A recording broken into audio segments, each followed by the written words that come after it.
hoy terminar con el proceso, al menos hasta la etapa de sentencia. ¿Por qué quiero dejar la sentencia, si bien no aislada, tal vez no en todo el esquema que hemos ido desarrollando? La razón es básicamente porque quisiera, perdón, que pudiéramos empalmar la discusión del contenido de la sentencia, de los planteamientos doctrinarios que tenemos en cuanto a lo que es una sentencia y lo que implica dentro del proceso específico de amparo, para que lo podamos concatenar con la materia recursiva que tenemos en el proceso de amparo. Hemos conversado de manera reiterada de que tenemos en el proceso de amparo la posibilidad de tener amparos biinstanciales y los uninstanciales que únicamente conoce la Corte de Constitucionalidad. En los biinstanciales lo que entendemos es que en efecto existe materia recursiva. ¿Y a qué me refiero con esto? A que podemos plantear el recurso de apelación que conoce la Corte de Constitucionalidad. Y tenemos además los recursos de aclaración y ampliación, que si bien es cierto no tienen un efecto modificatorio del fondo, de la sustancia de la resolución que estaríamos impugnando a través de estos mecanismos, pues sí tienen ciertos matices que son los que vamos a abordar dentro de esta temática que es en la materia recursiva del proceso de amparo.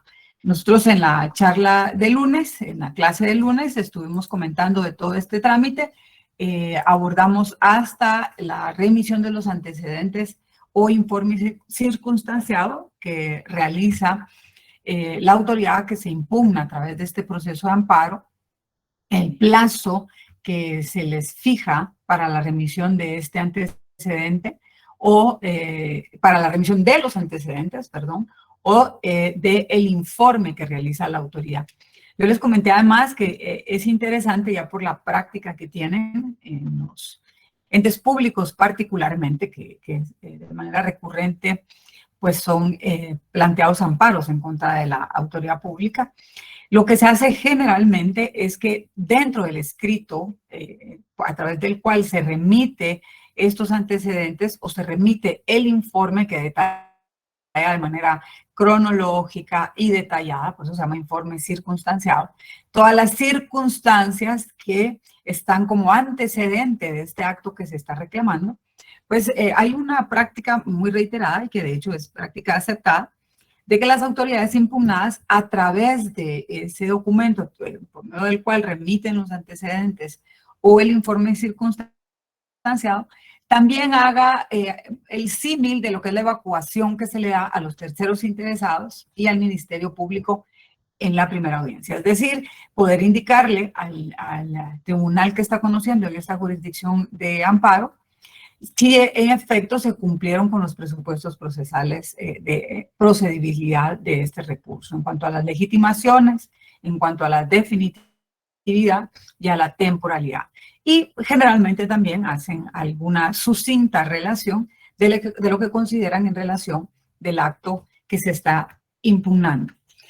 Recuerden que si tienen alguna duda, la podemos ir discutiendo poco a poco. Para mí la finalidad es que esto yo les pueda transmitir el conocimiento que tiene la ley en cuanto al proceso del amparo, la doctrina también, pero necesito tener esta retroalimentación de ustedes. Si se hay alguna duda, pues las podemos ir discutiendo en el avance de este proceso. A continuación, en el proceso de amparo, lo que nosotros advertimos es que el tribunal, luego de tener, ya por un lado, la postura del interponente del proceso de amparo, que sería la persona que se considera agraviada, y teniendo por otro lado la remisión de los antecedentes o del informe circunstanciado de esta autoridad que está siendo recurrida, que su actividad está siendo reclamada por posiblemente estar conculcando los derechos constitucionales, el tribunal hace una evaluación en cuanto a esta remisión de antecedentes y en cuanto a este planteamiento de amparo, y de hecho es en este momento en el que puede determinar si confirma, si es que lo otorgó en la primera resolución de trámite, si revoca el otorgamiento del amparo provisional. Este es un momento muy particular, es algo que también les he estado conversando, porque en el caso que se han dado, en el que la autoridad impugnada, ya sea que lo presente de manera extemporánea o que de hecho no remita el informe, no envíe los antecedentes, lo haga de una manera tardía, en este caso, el tribunal que tiene la competencia de amparo, lo que va a realizar es que va a otorgar el amparo provisional si este fue requerido por el interponente. Así que es muy importante tener también este trámite en cuanto al otorgamiento, si es que lo pedimos, del amparo provisional. Todo esto siempre bajo el esquema de ser un trámite prioritario. Dime, Edwin. Buenas tardes, licenciada. Buenas tardes. De acuerdo con lo que cita el artículo 35 y lo que usted nos está explicando, digamos, si se otorga ese amparo provisional, pero como se le tiene que dar conocimiento al Ministerio Público, si en algún momento puede estar en desacuerdo con ese otorgamiento del amparo provisional, ¿él se puede manifestar o ahí Sí. solo queda en espera? Todas las partes se pueden pronunciar en cuanto al otorgamiento del amparo. Permítanme que voy a poner mi letra. No, de hecho, todas las partes que tienen participación en el proceso de amparo, los terceros interesados, el Ministerio Público, se pueden pronunciar en cuanto al otorgamiento o no del amparo provisional. Vamos a verlo en detalle a qué se refiere este punto, porque sí causa de pronto un poquito de duda. De hecho, yo he oído de manera recurrente, incluso en litigantes que dicen, bueno, entonces si les otorgó el amparo provisional, seguramente la sentencia del amparo va a ser positiva. Yo les invito a que no prejuzguen en cuanto a este punto, porque no necesariamente es así. El otorgamiento del amparo provisional, que la forma en la cual aborda la doctrina esta figura, es como una medida cautelar, no prejuzga ni tiene una incidencia directa en si se dará o no el otorgamiento en definitiva del amparo provisional, del amparo en definitiva. Tiene mucho que ver con la naturaleza de lo que se está discutiendo. Yo recuerdo, por ejemplo, casos particulares en donde se otorga el amparo provisional y que de hecho de manera reiterada y siempre que se presentan este tipo de amparos se requiere esta tutela en provisión. Es, por ejemplo, casos en donde se discute mucho con las empresas que distribuyen o energía eléctrica o agua potable. Yo he visto particularmente en la jurisdicción del Departamento de Guatemala de discusiones que se tienen sobre los cobros de agua. De pronto le llegan cobros excesivos y es porque tienen algún problema con el contador de agua. Las empresas municipales o quienes prestan los servicios les mandan facturas que son exorbitantes. Aquí es interesante porque esta discusión definitivamente se tiene que llevar a un plano ordinario. Yo tendría que discutir con quien me provee el servicio de agua, ya sea si es una empresa pública, municipal o es una empresa privada, sobre el monto y qué generó este monto. Los amparos en esta línea se presentan generalmente porque si no se ponen de acuerdo entre si hubo o no hubo exceso en el consumo de agua o hubo o no hubo exceso en el cobro, porque de pronto había algún problema en los contadores, que es lo que se ve de manera más recurrente, que de pronto no es que lo hayan consumido, sino que es el contador el que está haciendo una lectura inadecuada del caudal que está distribuyendo.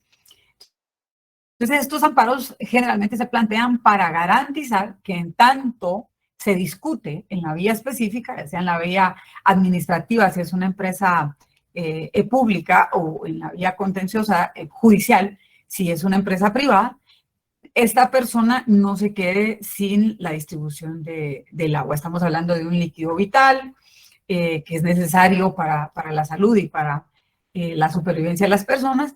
Entonces, generalmente, en estos casos se otorga de manera provisional. Ahora, imagínense ustedes que luego de ventilarse el proceso de amparo, se verifica que el interponente no inició las acciones correspondientes para discutir en la vía ordinaria sobre este tema en cuanto al abastecimiento o en cuanto al cobro, pues tampoco se puede quedar esta garantía sin que se haya llevado a cabo todo el proceso que va a permitir esclarecer si esto en efecto tuvo que ver con una mala lectura de contador, o si estamos por otro lado en un caso en donde sí hay ese nivel de consumo. Entonces ese análisis lo hace definitivamente el juez con el diligenciamiento de todas las fases que conlleva el amparo. Y sí, contestando a tu pregunta, es algo que en efecto pueden señalar los intervinientes en el trámite del amparo. Yo recientemente vi una acción donde la propietaria de un bien inmueble, o la vendedora, mejor dicho, de un bien inmueble, que le otorga mandato a una persona para que pueda realizar una compra-venta.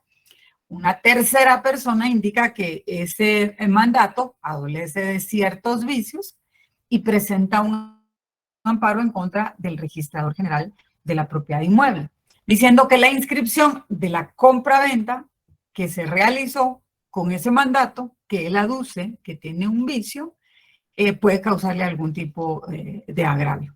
Aquí es particular porque el juez que está conociendo este amparo en grado otorgó la garantía constitucional. Y dijo, bueno, para efectos de resguardar este bien y que no haya una sucesión de disposiciones del bien, le mandó a decir al registrador de la propiedad, en efecto, dejo en suspenso esa inscripción y que resguardamos pues esa finca.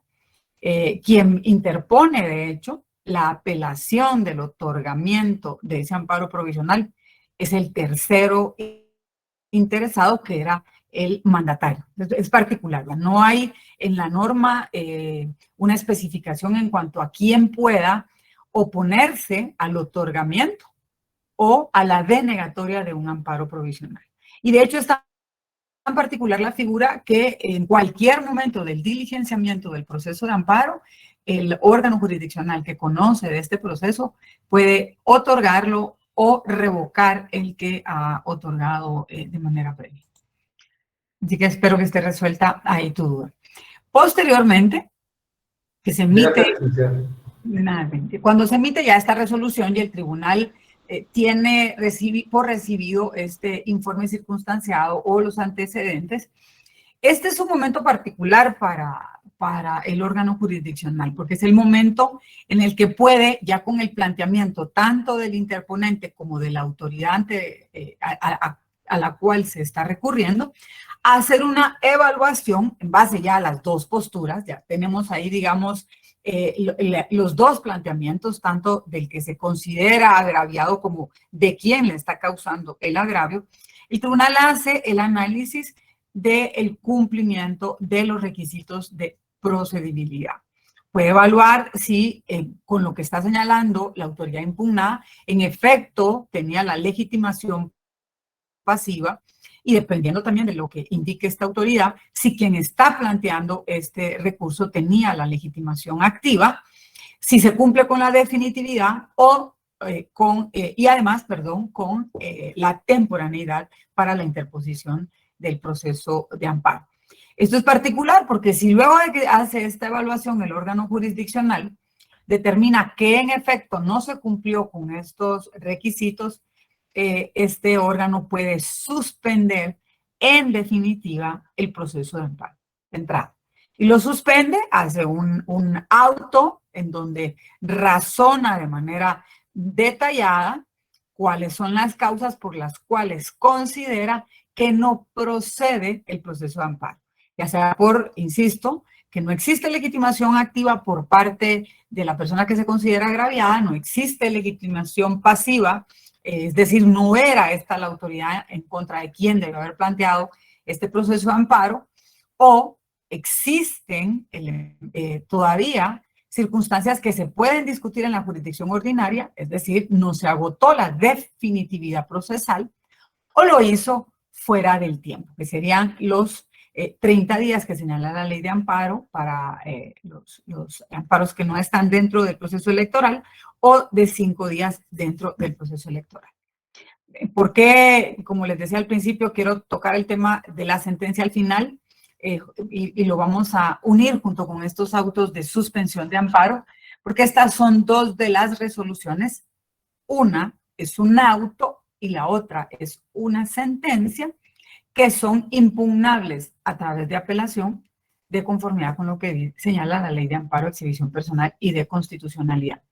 Recuerden ustedes, cuando se determina o se resuelve por parte del juez que conoce en amparo la suspensión, esta resolución es un auto, no es una sentencia. Entonces, lo que vamos a impugnar, en caso de que en efecto las partes consideren de que sí, que se le tiene que continuar con el trámite del amparo, consideren que esa evaluación que hizo el órgano jurisdiccional no está ajustada a derecho, pues pueden presentar esta apelación ante la Corte de Constitucionalidad.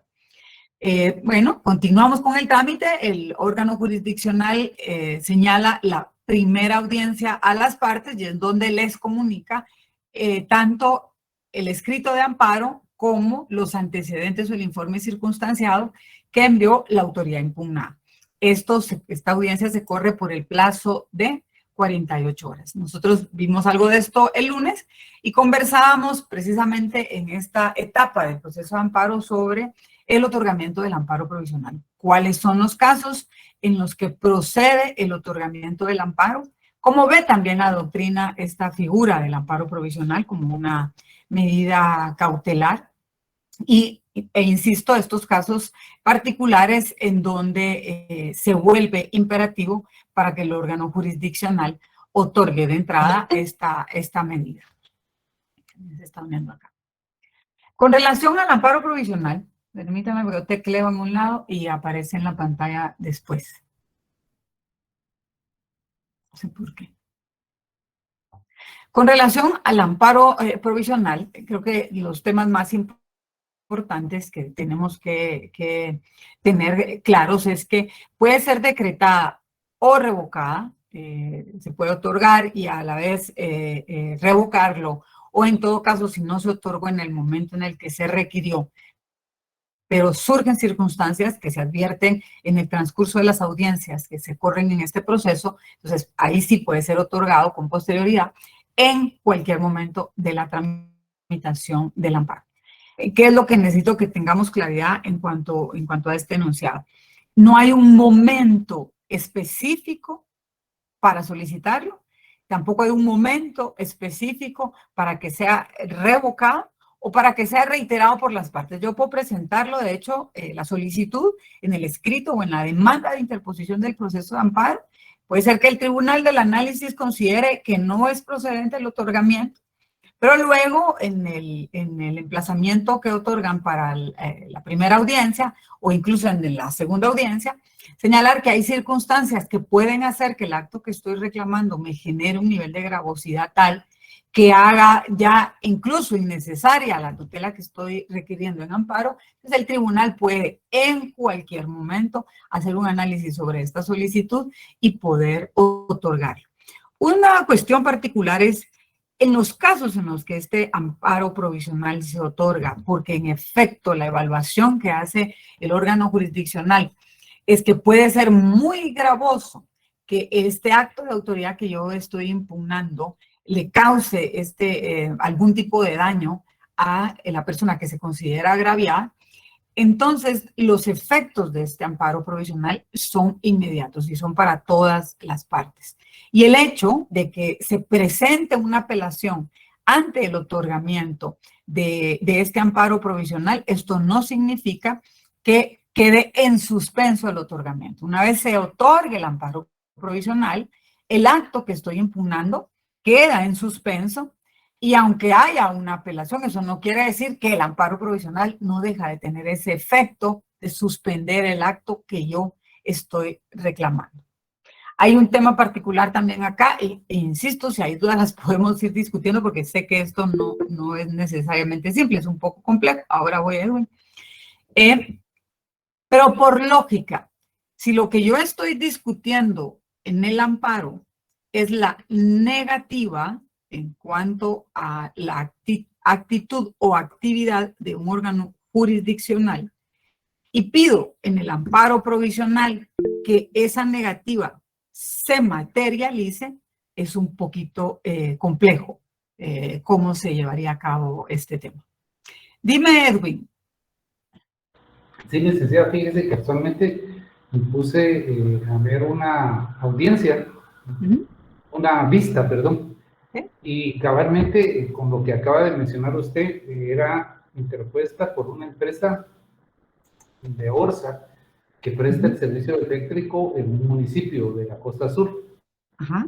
Y digamos, me imagino que ahí ellos les otorgaron un amparo provisional, derivado que la municipalidad les estaba a ellos cobrando por el terreno donde ellos habían puesto el posteo y las torres que conducen la electricidad a este municipio. Entonces, la municipalidad argumentaba que ellos tienen el otorgamiento constitucional de poder cobrar este tipo de impuesto por el alquiler de los terrenos, derivado que todos los ingresos que ellos percibían por fuentes privativas iban para la mejora de la comuna. Todo lo contrario de la empresa, que su fundamento para no pagar esto era que ellos estaban prestando un servicio a la comunidad y que el único órgano que podía imponer impuestos era el Congreso de la República.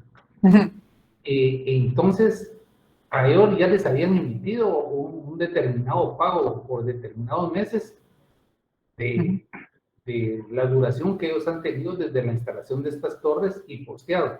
Entonces, me imagino que ahí el amparo provisional suspendía en un momento dado que ellos siguieran cobrando este impuesto hasta determinar que si procedía o no procedía.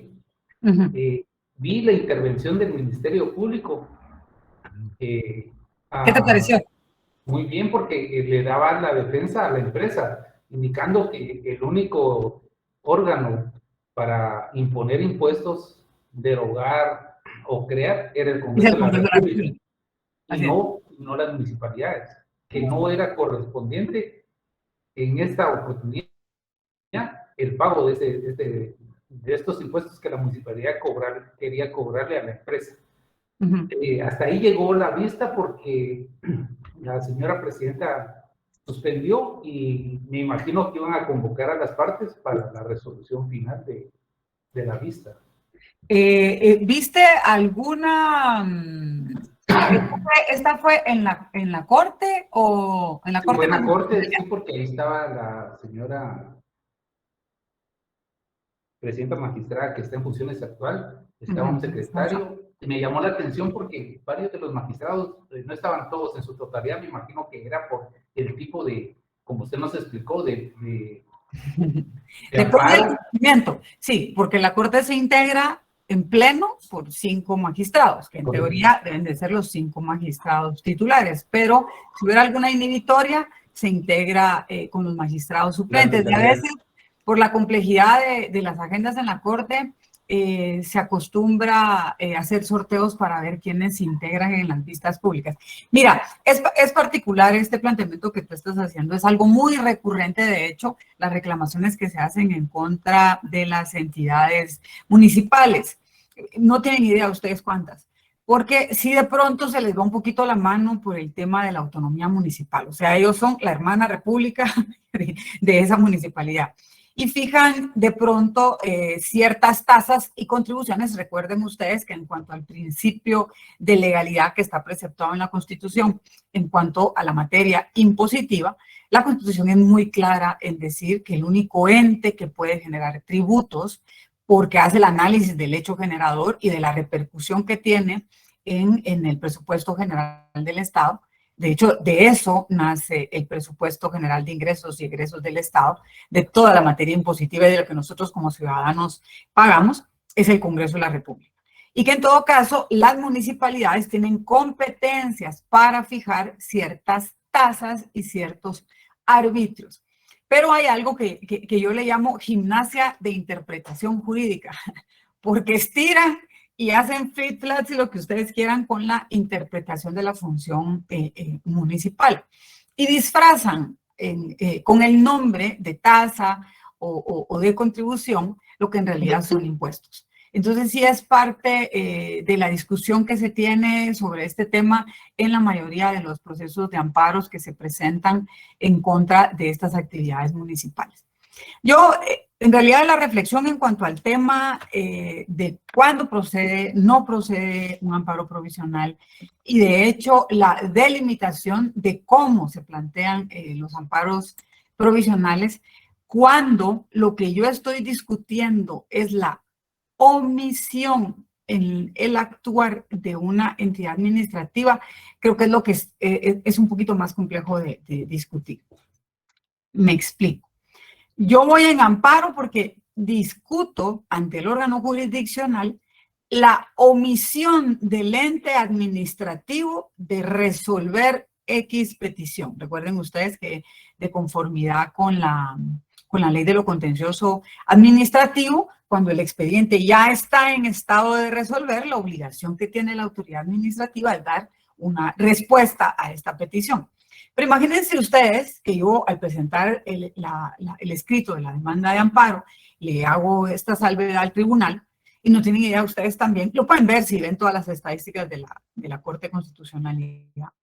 La cantidad de amparos que se plantean por la omisión, en un caso muy particular, de la Superintendencia de Administración Tributaria, en cuanto a las solicitudes de devolución de crédito fiscal, o porque tienen algún tipo de petición por ajustes que se les hacen en materia de impuesto sobre la renta, qué sé yo, el ISO, a las empresas ese es su diario vivir.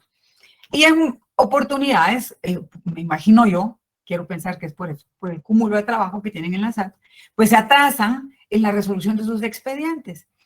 Imaginemos nosotros que el amparo tenga como finalidad el establecer si en efecto la autoridad administrativa está en esa omisión por un agravio directo, porque en efecto hay alguna cuestión particular con este requirente, y el amparo provisional lo que pide es que se le ordene a la autoridad que le resuelva.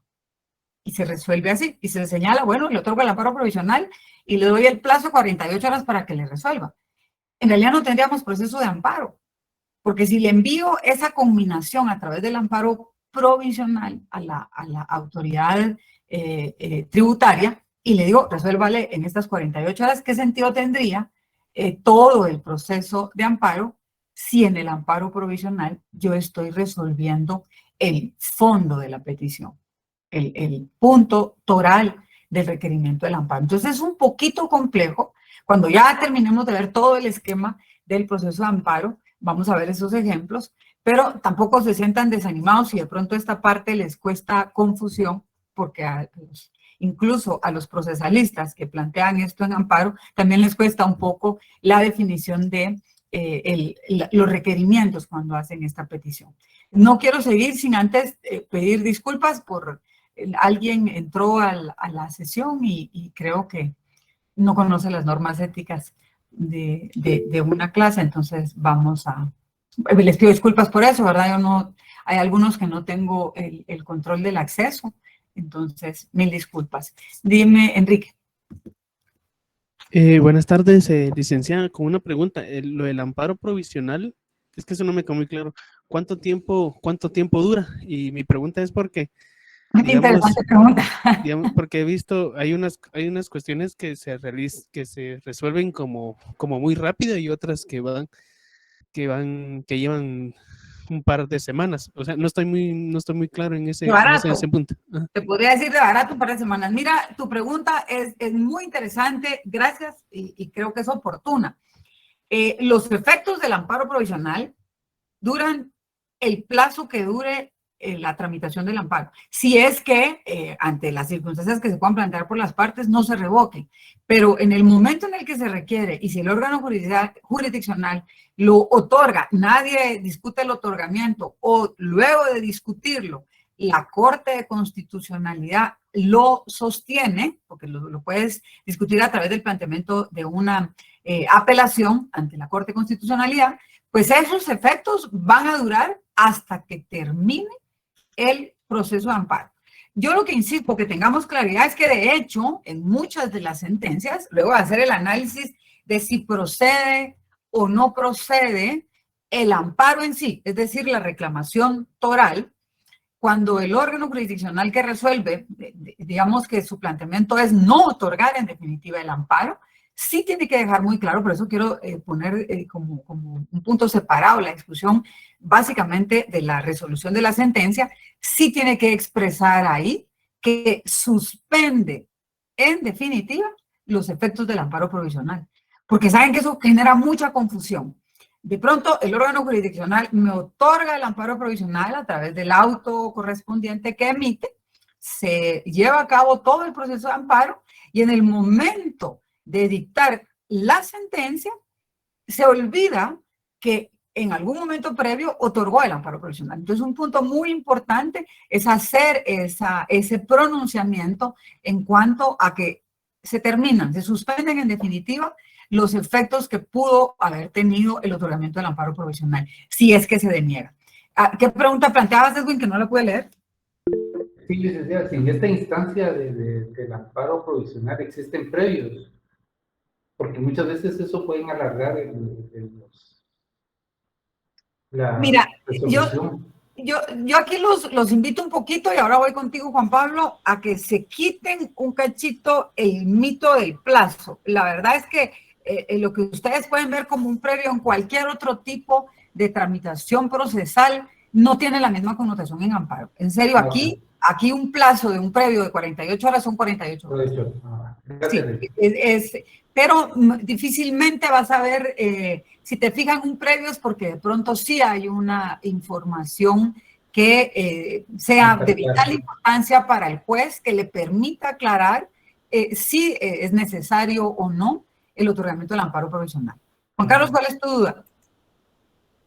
Buenas tardes. Juan Pablo. Mi pregunta es si el amparo provisional lo podemos plantear antes de llegar a los medios de impugnación o solo a través del procedimiento cuando ya se establece el amparo. Cuando vamos en el proceso de amparo se establece el amparo provisional. Lo puedes plantear en cualquier momento del proceso de amparo. Y de hecho, a ver, tú presentas tu requerimiento, presentas tu demanda de amparo y diligenciamos todo el proceso. Y resulta ser que de entrada requeriste tu amparo provisional y no te lo otorga el órgano que lo conoce en grave. Estamos hablando de un amparo biinstancial. De pronto tú estás planteando un amparo en contra de no sé, de una resolución de una sala que conoció en amparo una discusión que tú tengas contra un juez de primera instancia y la sala dispuso que no te iba a otorgar el amparo provisional. Tú lo apelas, de hecho, a la Corte de Constitucionalidad, ojo, solo apelas el auto que no te otorgó el amparo provisional y la Corte sostiene y te dice, no es un agravio tal que requiera que yo le otorgue a usted el amparo provisional. Termina el diligenciamiento y la sala te deniega en definitiva el amparo. Esa va a ser una sentencia de amparo en primer grado. Entonces tú luego vas a apelar ya una sentencia de amparo. No el auto que te denegó el provisional, sino la sentencia que dio fin al proceso de amparo y te lo denegó. Y al momento de apelar esa sentencia, también puedes pedir que se otorgue amparo provisional.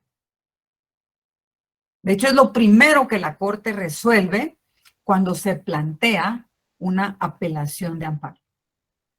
Si se otorga o no en la apelación este amparo provisional, pero no hay tiempo. Eso tienen que tenerlo ustedes claro. Los trámites de amparo, y les cuento una enorme cantidad. No me gusta, insisto, el término de enorme, o muchos o poquitos. Me gusta ser puntual con números, pero en este momento no los tengo. Vamos a buscarlos. Pero una buena cantidad de las denegatorias de amparos o suspensiones de amparos, la Corte de Constitucionalidad las revierte por excesivo rigorismo. Si de pronto un juez dice, no, es que le pedí que evacuara un previo porque en su planteamiento de amparo no detalló el acto reclamado o solo dijo resolución de fecha tal, pero no hizo un detalle pormenorizado de lo que esa resolución le causó en agravio. la finalidad y el presupuesto que se tiene en cuanto a la figura de una garantía constitucional es la tutelaridad de las garantías que contempla la Constitución Política para el ciudadano.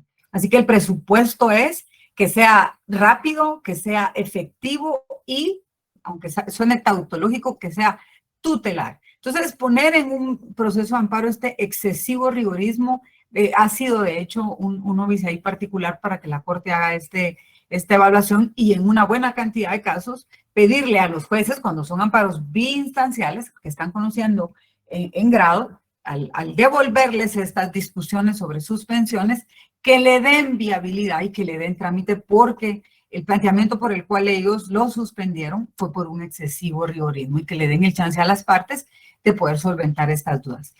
Ojo, eso implica, eso sí, que sí haya el agotamiento de la definitividad, temporalidad y la legitimación tanto pasiva como activa. Si estos no se cumplen, esos casos seguramente la Corte no los va a devolver y definitivamente va a confirmar esa suspensión.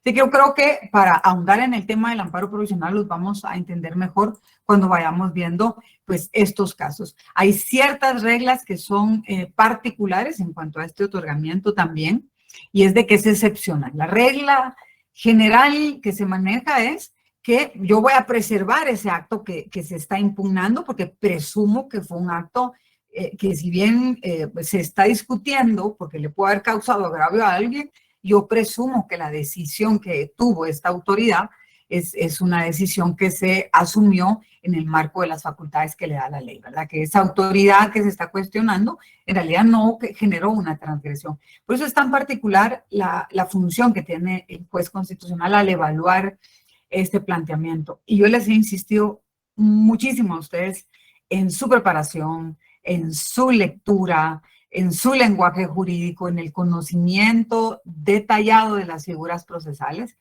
porque ese análisis lo va a poder hacer el juez con pulcritud y con detalle, en la medida que los planteamientos que ustedes hagan sean pulcros y sean detallados. Voy a insistirles siempre en la pulcritud y el detalle, porque muchos de los puntos que me sirven a mí como abogado y que le sirven también al juez constitucional para conocer en las alzadas, en la materia recursiva, es decir, mire, yo en mi escrito advertí 7 vicios. El vicio 1 es tal, el vicio 2 es tal. Y mire la página 1 del juez, me resolvió el vicio 1. Mire la página 3 del juez, intentó resolver el vicio 3, pero ni siquiera tocó el 2.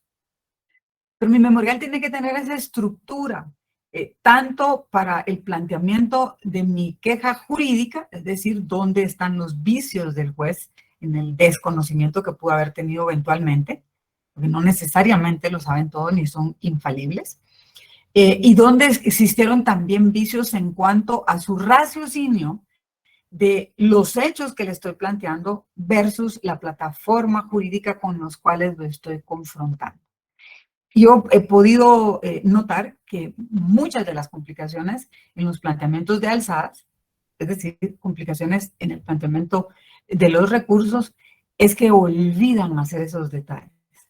De pronto se acuerdan, yo cuando van en el recurso, y es muy particular en amparo, cuando yo quiero discutir en amparo que un órgano, ya sea una sala o ya sea la Corte Suprema de Justicia, no me resolvió con exactitud mis planteamientos, si en realidad yo no los pude plantear con exactitud. Yo no puedo obligar a una sala a que conozca algo que quien presentó el recurso no le pidió o no le expuso. Quiero detenerme un segundito y explicarles esta parte.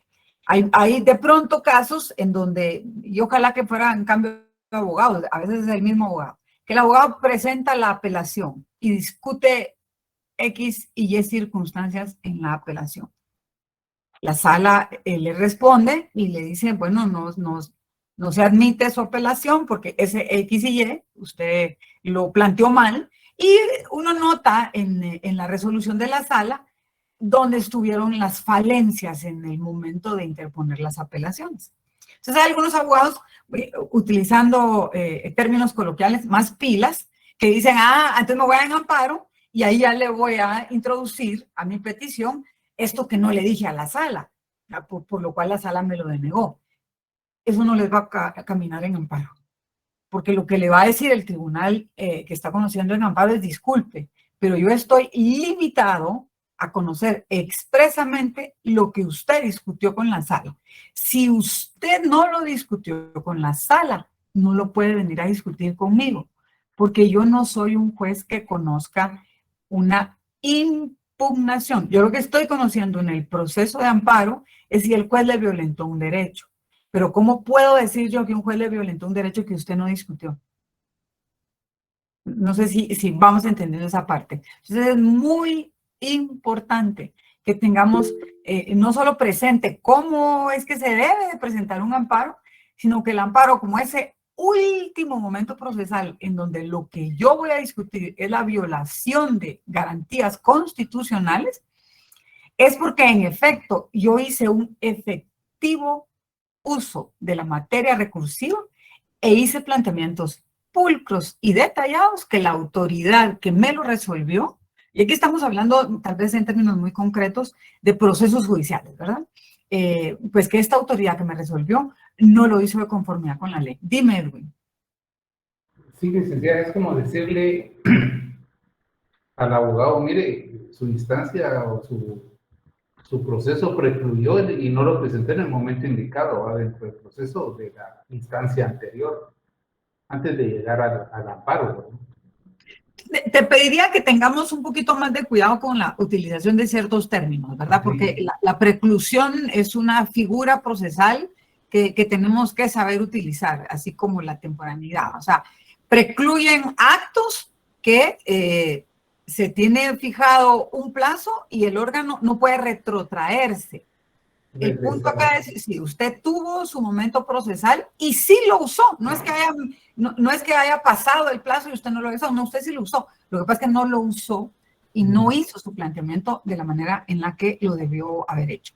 Entonces eso es muy importante también que tengamos claros. Hay unos casos que de verdad uno se siente hasta complacido de leer esos procesos de amparo, en donde sí hacen un detalle, y así como les digo, en página tal, hoja tal, línea tal, están diciendo una cosa que no fue lo que yo les planteé, y lo pueden ver de mi escrito. Entonces, si tú adviertes ahí, la mayoría de cuestionamientos que se tienen en amparos por procesos judiciales es la falta de fundamentación.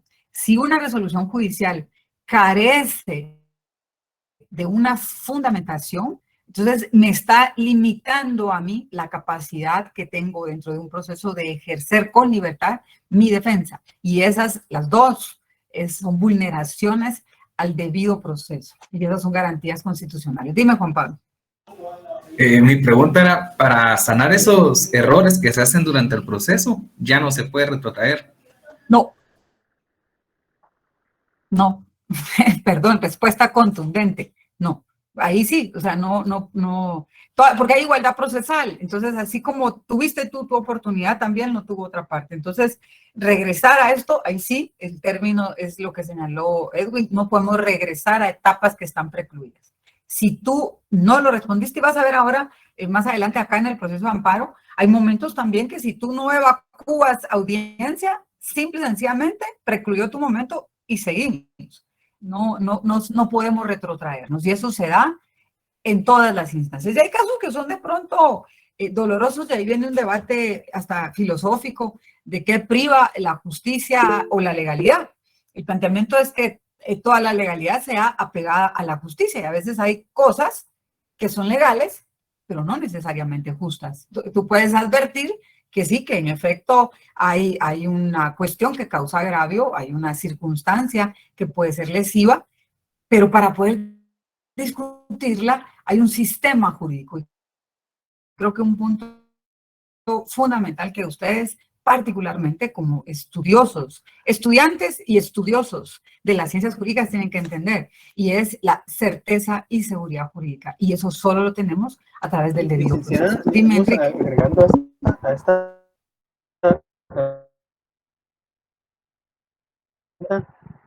¿cuántas veces se puede, no sé si está bien formulada la pregunta, pero no sé cuántas veces se puede presentar un amparo provisional, un amparo... ¿Se puede requerir un amparo provisional? Sí, ¿cuántas veces de un mismo tema? Digamos, yo soy vecino y en mi colonia, el típico ejemplo que ha puesto usted de que cierran talanqueras y yo no estoy de acuerdo, o sea, ¿cuántas veces puedo presentar yo un amparo en contra de ciertas actitudes? Fíjate que ese punto es bien interesante, porque asumamos esto, y el punto es interesante, ¿saben? Ustedes van a oír o van a leer y van a ver también en su carrera profesional otra figura muy interesante que se regula en los procesos de amparo, que se llama la asistencia para la debida ejecución de un proceso de amparo. Entonces, ¿qué ocurre? Tú planteas el amparo y pides el resguardo provisional indicando, mis vecinos se unieron, porque hagamos una salvedad y planteemos un caso que no es hipotético, es un caso real, pero no voy a dar nombres. Resulta ser que mis vecinos de la colonia, que dicho sea de paso, la colonia no es régimen de condominio, no es régimen de copropiedad, no hay edificios, no es propiedad horizontal, no es una colonia de las que todos conocemos, a las tradicionales. Se decidieron organizar y pusieron una talanquera. Y entonces, pues tienen a alguien ahí cuidando la talanquera y se les ocurrió poner una cuota para ingreso y para salida. Y resulta ser que a mí eso no me, o sea, yo no tengo o no quiero, no estoy obligado. Ojo, aquí hay una particularidad. No estoy obligado porque yo no estoy sujeto a un régimen de condominio, a un régimen de copropiedad, a un régimen de propiedad horizontal, a ninguna de todas estas figuras en donde yo sí tengo una obligación de pagar gastos comunes. En términos generales, esas son autorizaciones que dan las municipalidades, pero con ciertas matices también. Yo no me siento obligado. Entonces resulta ser que en todo el devenir, inicialmente te dan el otorgamiento del amparo provisional y le hacen saber a este grupo de vecinos que ellos no te pueden exigir a ti el pago de una contribución.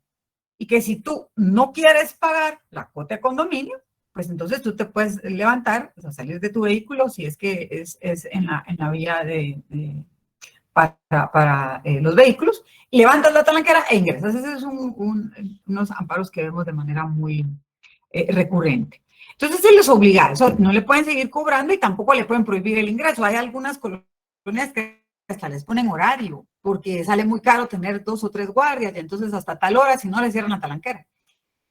Asumamos que te otorgan el amparo provisional y luego te otorgan el amparo en definitiva y se le ordena a esa asociación de vecinos o a ese grupo de vecinos que no te pueden exigir ese cobro y tampoco te pueden prohibir el acceso. Si esa actitud continúa, tú le puedes pedir al órgano jurisdiccional la asistencia para la debida ejecución del amparo. Y si aún así no cumplen, entonces ya hay consecuencias de índole penal, porque estás ante un desacato a una orden de un órgano competente, de un órgano jurisdiccional. Entonces, sí, ahí lo que tú tienes que pedir es la asistencia para la debida ejecución. Y no debiese de existir ningún tipo de complicación, ni le tuvieras que volver a plantear el amparo, porque ya tienes esa asistencia para la debida ejecución. Yo le rogaría, para que no nos atrasemos tanto, porque sí quiero llegar por lo menos hasta el momento de la sentencia, que puedan leer esto, lo tienen en el documento y está ahora acá en la presentación, solo que esta todavía no la tienen ustedes, en cuanto a lo que la Corte ha indicado sobre el amparo provisional. Yo creo que los términos generales de lo que implica el otorgamiento de esta medida cautelar en el proceso de amparo son muy particulares. Un punto importante es que esto lo va a decidir el juez constitucional, el juez que está conociendo de manera extraordinaria este proceso de amparo, dependiendo de las condiciones que se estén planteando. La regla general es que pues, se debiese de mantener incólume esta actitud procesal o esta resolución judicial que nosotros estamos impugnando, porque presumimos definitivamente que la actitud de la autoridad se realizó en el marco de sus atribuciones. Si seguimos con este trámite del amparo, discutimos ya la revisión de los antecedentes, esta resolución que emite el órgano jurisdiccional en cuanto a confirmar o revocar el otorgamiento del amparo provisional. Entendemos ya que corremos esta primera audiencia por 48 horas a las partes. Esto es bien importante. Recuerden ustedes que debió en la autoridad impugnada no solo la autoridad impugnada, sino que también el interponente del amparo, indicarle al órgano jurisdiccional a quienes considera se les debe dar intervención como terceros. Ya en esta primera audiencia, el órgano jurisdiccional le dará audiencia a todos los que indicamos que pueden tener interés en el asunto como terceros, y se lo vamos a dar también al Ministerio Público. Y esto por disposición de la ley. Lo vimos ya dentro de las condiciones especiales o específicas de este proceso de amparo, que siempre tenemos al Ministerio Público como una de las partes que intervienen en todos los procesos de amparo. Yo les decía, de hecho, desde que estuvimos en la clase de Derecho Constitucional, esta figura tan particular del Ministerio Público en estos trámites es esa figura que viene desde la norma original de la Procuraduría General de la Nación. Tenía una dirección ahí específica para las evacuaciones de los amparos, que fue una dirección que se llevó el Ministerio Público. Nosotros teníamos antes Procuraduría General de la Nación y Ministerio Público en una misma institución. Cuando se separan y se va Ministerio Público y Fiscalía General de la República, que era una de las secciones, y se queda por otro lado la Procuraduría General de la Nación con la sección de consultoría y menores, una de las que se va al Ministerio Público es la de amparos. Y por eso es que se siguen yendo estas solicitudes a la sección de amparos y antejuicios del Ministerio Público, que es la Fiscalía General. Eso lo encuentran ustedes en el artículo 35 de la Ley de Amparo, Exhibición Personal y de Constitucionalidad. No solo el enunciado completo en cuanto a la primera audiencia, sino también de a quiénes serán, a quienes se les correrá esta primera audiencia. Y ahí tienen ustedes que es tanto al solicitante, al Ministerio Público, que va a actuar, señala la ley, mediante la sección que corresponda según la materia que se trata, así como a todos aquellos que tengan interés en la subsistencia o suspensión del acto, resolución o procedimiento. Entonces tenemos que esta primera audiencia se corre por un plazo de 48 horas. Lo que hablamos con anterioridad, el artículo 26 de las disposiciones reglamentarias señalan que es en este momento en el que hace este análisis el tribunal sobre los requisitos procesales o los presupuestos procesales de procedibilidad. Esto lo van a tener, ojo, también ustedes en la materia recursiva. ¿A qué me refiero con esto? Siempre se hace también ese análisis en la Corte de Constitucionalidad y se hace también en los amparos uniinstanciales si todos estos presupuestos procesales se encuentran cumplidos para continuar con el trámite de este proceso de amparo. Creo que otro tema importante que tenemos que... Perdón, Claudia, quitas el audio. Gracias, Claudia. En el objeto de la primera audiencia, una cuestión muy particular para que ustedes la tengan dentro de sus anotaciones. El momento para que nosotros señalemos no solo todos los agravios que nos causó este acto de autoridad y detallemos este acto de autoridad, sino para que además le expresemos al tribunal que está conociendo este proceso de amparo toda nuestra alegación es en la presentación de la demanda. Y tenemos que señalar además en detalle cuál es la prueba que nosotros consideramos que es fundamental para que este tribunal arribe a la conclusión que nosotros buscamos, y es señalar que el acto que estamos reclamando ha sido lesivo a nuestros intereses. Entonces, ¿cuál es el objeto de esta primera audiencia cuando ya tenemos nosotros todos estos documentos? Pues en principio, que nos pronunciemos como amparistas respecto de lo que dijo la autoridad en este informe que está rindiendo. ¿Qué es lo que van a hacer en esta primera audiencia los terceros y el Ministerio Público? Pues también pronunciarse, como nos decía Edwin en la vista pública que él escuchó. Casi la exposición que hicieron en esa vista, ¿verdad, Edwin? Es señalar qué es lo que ellos consideran sobre esta acción o este proceso de amparo que se está intentando, indicar qué es lo que consideran sobre el informe circunstanciado o los antecedentes que remitió la autoridad, y ver todos estos argumentos por parte del ente recurrido sobre la protección constitucional. Es un momento particular porque los terceros interesados, que es hasta ahí en donde se enteran de que se está planteando el amparo y de la respuesta que hace la autoridad recurrida, pues tienen obviamente que señalar cuáles son sus medios de prueba, cuál es el lugar en el cual pueden ser notificados para recibir todas estas diligencias que les tiene que enviar el juez constitucional, cada vez que se les emplaza para las distintas audiencias, para la presentación de prueba, la vista pública, etcétera. Y expresar todos los argumentos que tienen en relación a este planteamiento de amparo. Ahí hay una observación en cuanto a lo que les hablaba al inicio de la clase, de que la autoridad impugnada generalmente hace este planteamiento en la remisión de los antecedentes.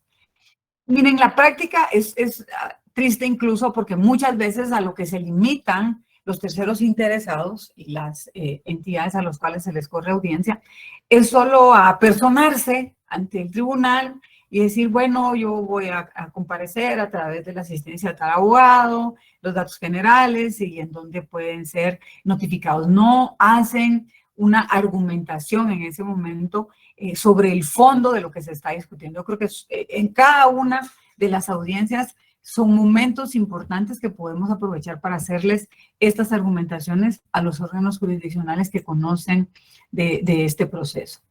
Déjenme ver porque se repitió esta parte de la presentación. Está.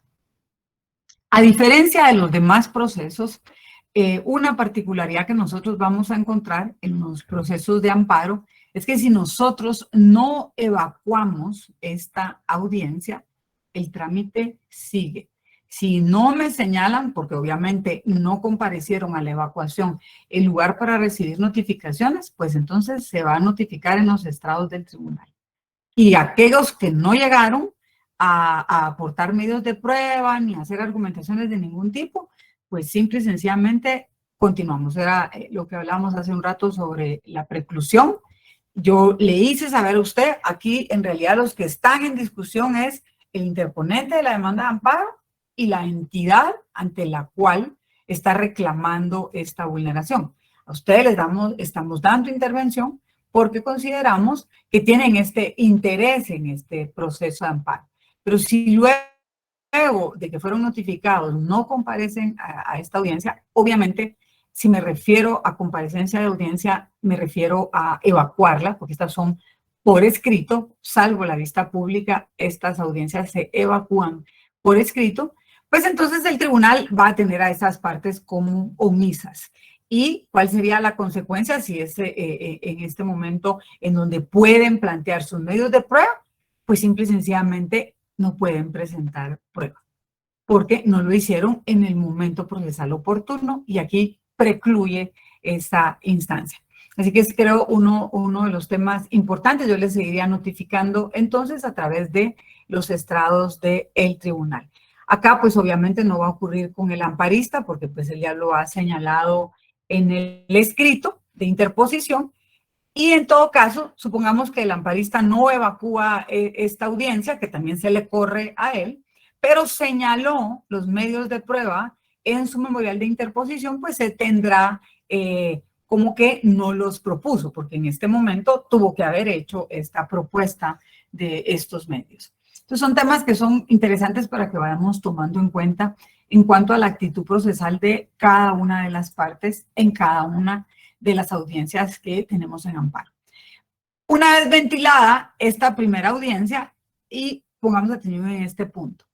Si yo le corro audiencia a los terceros interesados, le corro audiencia a la autoridad impugnada, le corro audiencia al peticionario del amparo, y ninguno argumenta requerimiento alguno sobre la evacuación de prueba, porque consideran que no hay prueba, que toda está contenida en los antecedentes del tribunal, y esto se ve con mucha recurrencia en los casos que se ventilan por procesos judiciales. Entonces nosotros tenemos toda la prueba básicamente en el proceso.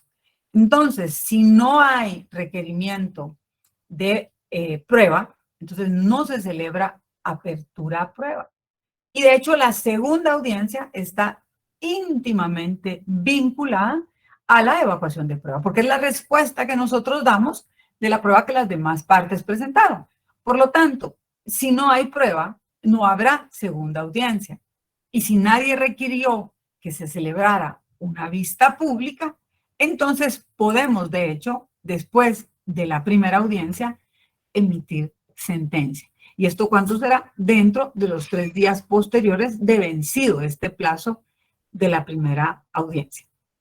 Pero si no estamos en este supuesto y en efecto las partes propusieron prueba, entonces se dictará apertura a prueba. Vamos a abrir este proceso, eso lo encuentran también en el artículo 35, por un plazo improrrogable de 8 días.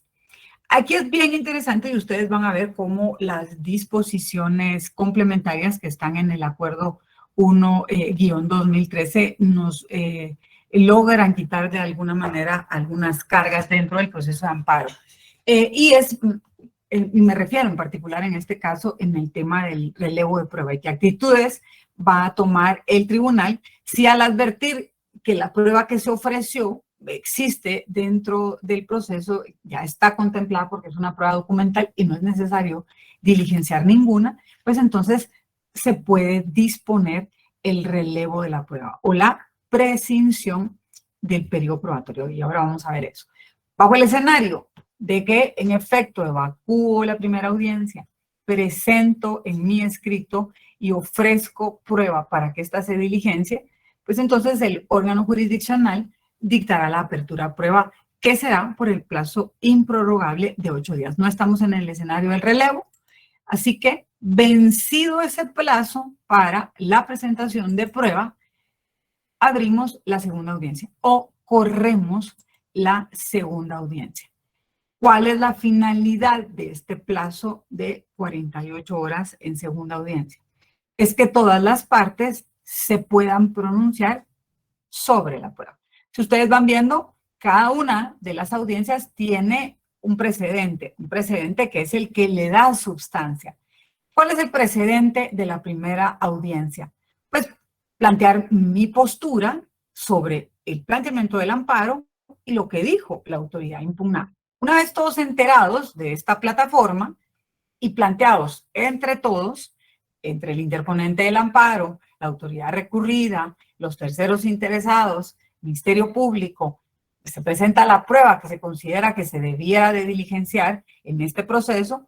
Una vez diligenciada la prueba, yo les vuelvo a dar audiencia para que se pronuncien sobre esa prueba. Ese es el antecedente de la segunda audiencia y por eso es que están íntimamente ligados. Si nosotros no tenemos esta apertura a prueba, pues lógico es que no se corra la segunda audiencia, porque no tengo necesidad de escuchar pronunciamiento alguno sobre algo que no evacué.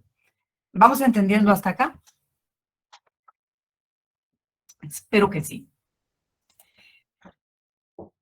¿Qué son puntos interesantes entonces para que tengamos claros en cuanto a esta audiencia de apertura a prueba? Esta es la fase donde nosotros proponemos nuestros respectivos medios de prueba para que estos sean tenidos como tales. Y adicionalmente, no solo los proponemos, sino que además requerimos el diligenciamiento de esta prueba. ¿Qué es lo que nos señala el artículo 35 de la Ley de Amparo? Que vencida la primera audiencia que se confirió a las partes, haya alegado o no. Yo le conferí audiencia a los terceros interesados y a la autoridad recurrida y resulta ser que ninguno de ellos evacuó y no hizo ningún pronunciamiento. Yo estoy obligado a abrir a prueba por este plazo de 8 días si lo pidió el solicitante en el planteamiento de su demanda de amparo. Si caso contrario esto no ocurrió, entonces yo puedo relevar, como les decía recién, este periodo probatorio. Y puedo, de hecho, irme de una vez a la emisión de la sentencia.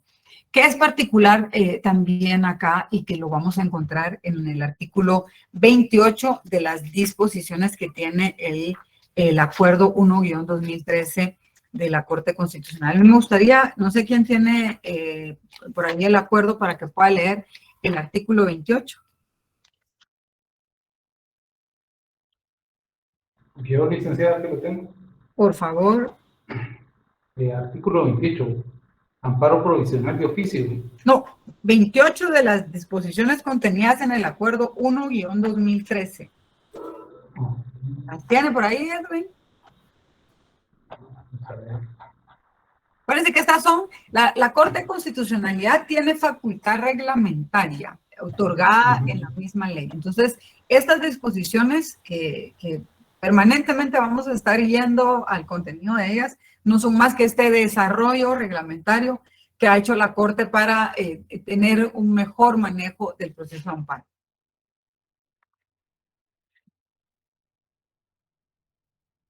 ¿Estamos ya?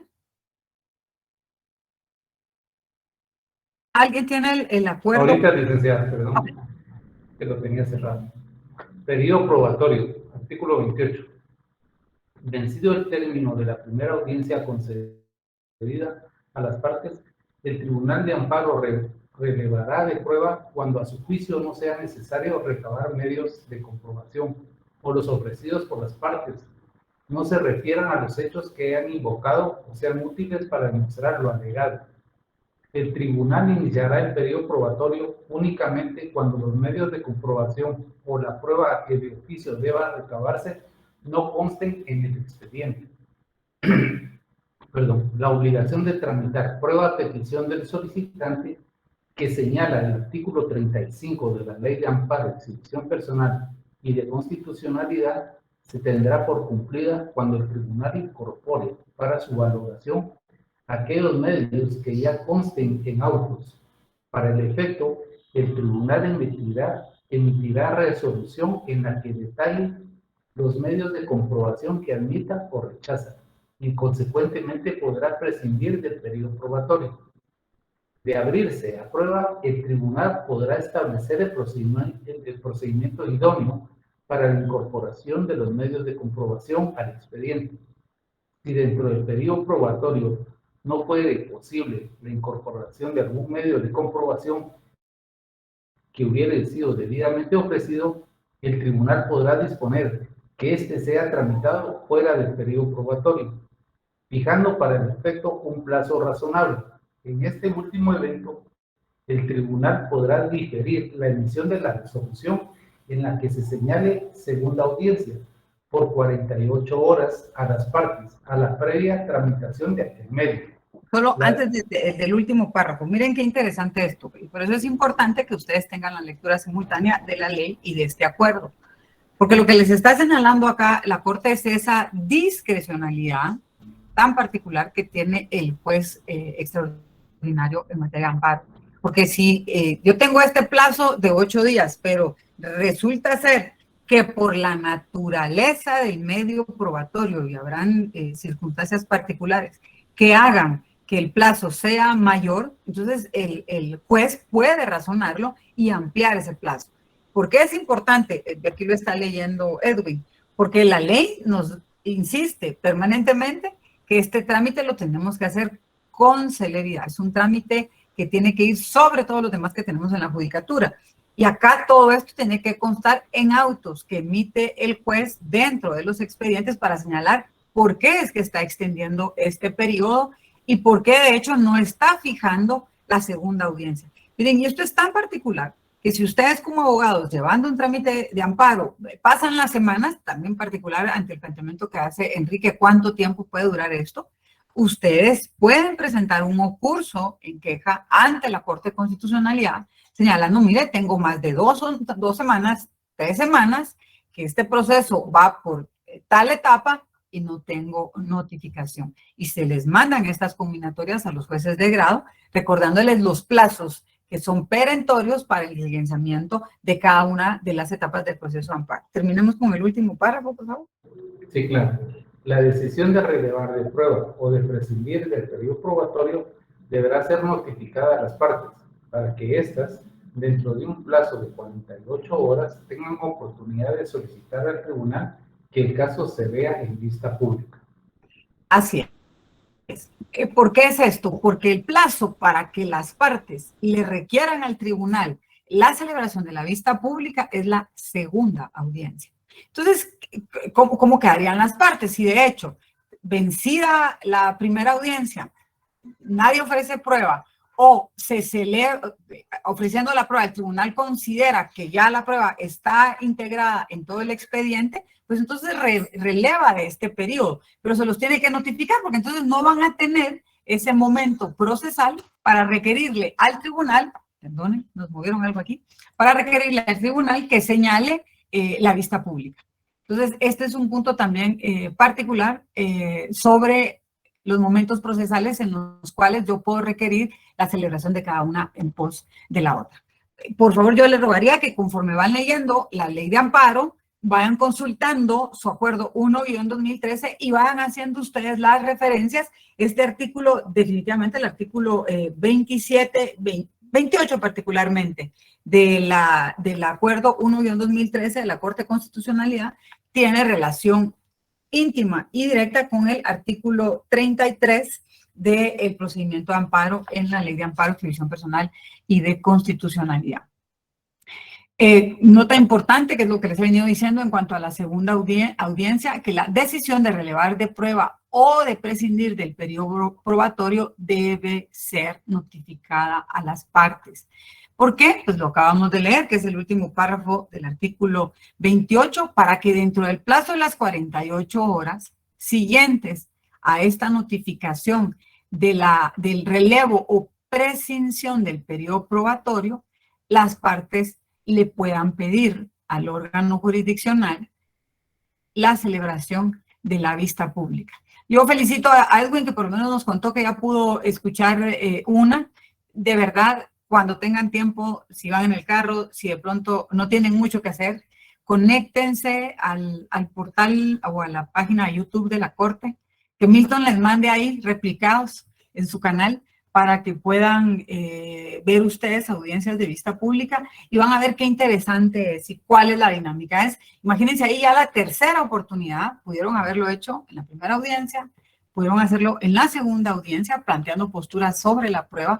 Y lo más interesante de las diligencias de vista pública es que lo están haciendo directamente en el caso de la Corte de Constitucionalidad, ante los magistrados de la Corte, y en el caso de los jueces de grado, pues ante los que están conociendo de todo este proceso de amparo.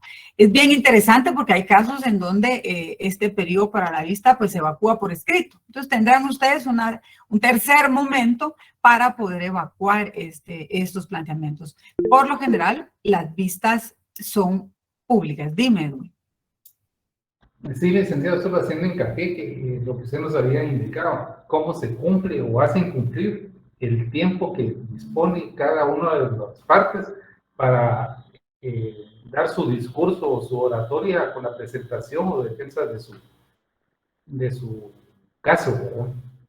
Del artículo, si no estoy mal, es del artículo 60 al 70, ya lo vamos a ver más adelante, del acuerdo 1-2013, ustedes ven el detalle digamos de alguna forma, el detalle protocolario de toda la diligencia de vista pública y cómo es que esto se celebra. Y de hecho, el magistrado o el juez que preside esta vista pública tiene medidas disciplinarias dentro de esta diligencia. Puede suspender la diligencia, puede llamarle la atención a las partes y requerir de ciertas circunstancias que le habilita la ley. Dime, Jamie. Licenciada, una pregunta. Para que se dé esta vista pública, las dos partes tienen que estar de acuerdo. No. Tú la pides y te la otorga el tribunal. No es necesario que ambas partes estén de acuerdo. De hecho, hay una particularidad. La pide la parte, no sé, puede ser tú como tercera interesada o puede ser tú como interponente del amparo. Se hace la citación a las partes, a todos los que intervienen, y se celebra con quienes acreditan intervención, o sea, quienes quieren asistir a la vista pública. Definitivamente la va a evacuar quien la solicitó y la va a escuchar el tribunal en esos términos, pero se le da audiencia a las demás partes para que si ellos lo consideran y quieren también utilizar ese espacio, se puedan pronunciar. Y hagan ahí también un alegato verbal. Insisto, véanlas, van a ver qué interesante y ustedes van a ver este tipo de inmediación. Va a ser una observación ahí interesante, Lilia, sobre la cámara. ¿Saben qué es lo que ocurre? es que las vistas públicas se celebran de manera presencial. Y es lo que me pasa con ustedes cuando les doy clases.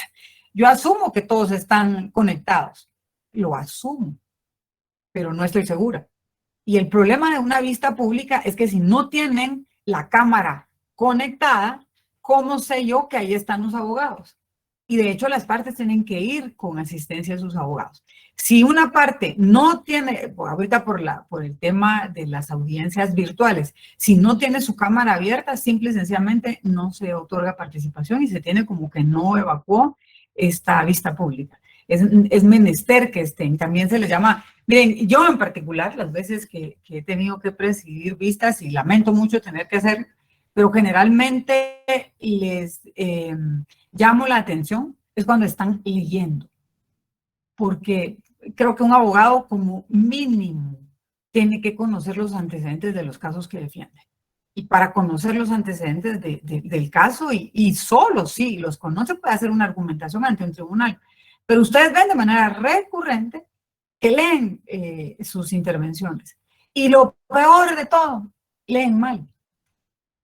Y esa es una falta de respeto al proceso, es una falta de respeto al protocolo, y es una falta de respeto también a las demás partes, porque de verdad es un momento muy interesante para que puedan hacer una intervención directa.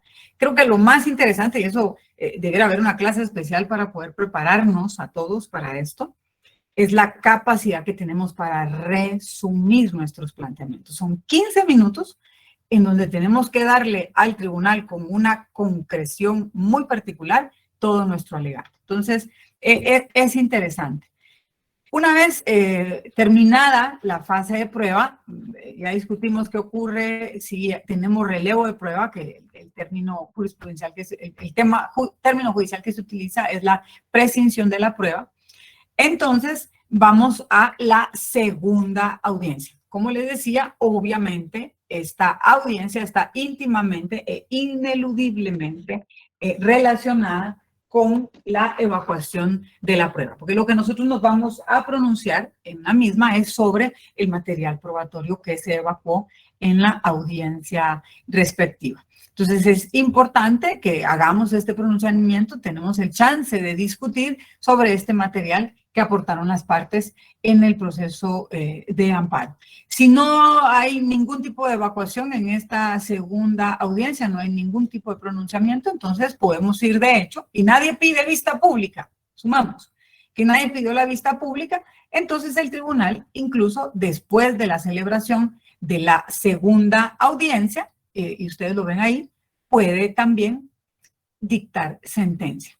Pero ¿qué ocurre? Si luego y en la segunda audiencia se requiere la celebración de esta vista pública, bueno, pues entonces si es de 60 al 71.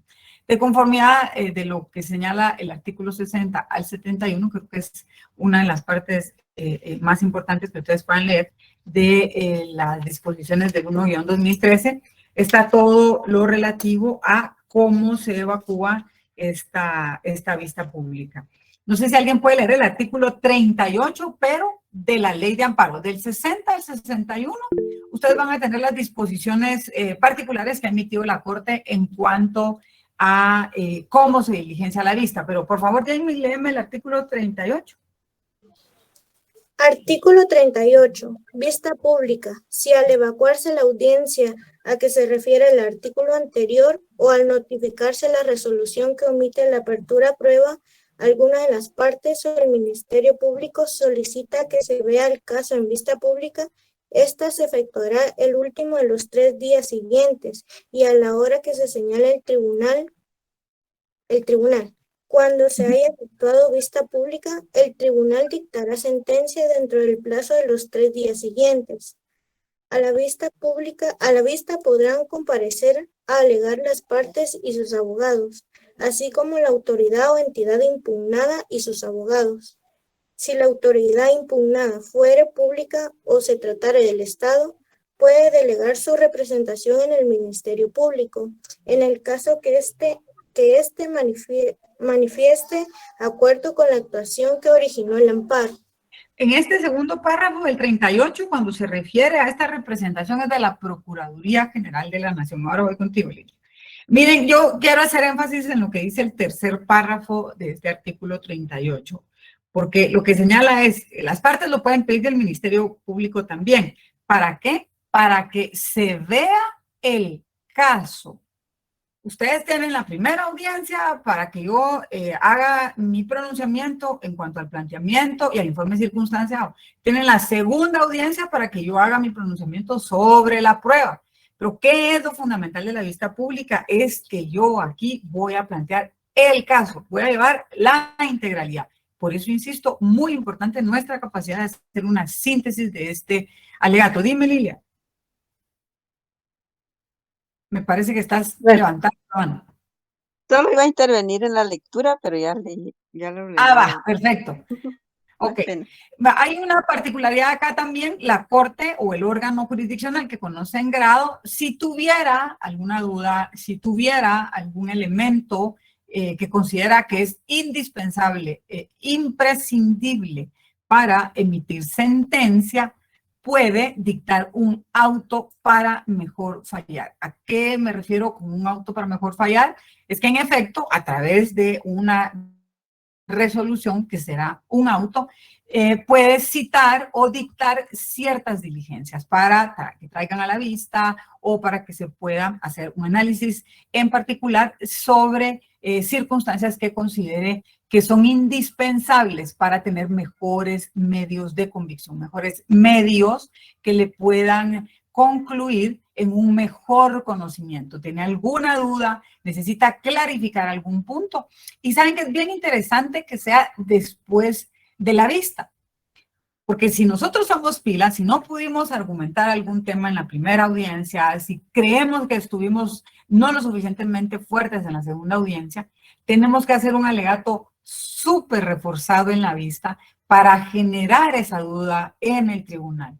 Y si generamos esa duda de lo que nosotros de pronto no pudimos argumentar, lo que vamos a hacer es que el tribunal pueda requerir este auto para mejor fallar, para poder tener todos estos elementos que se van a necesitar para emitir una sentencia. Eso lo van a encontrar ustedes en el artículo 40 de la ley de amparo, exhibición personal y de constitucionalidad.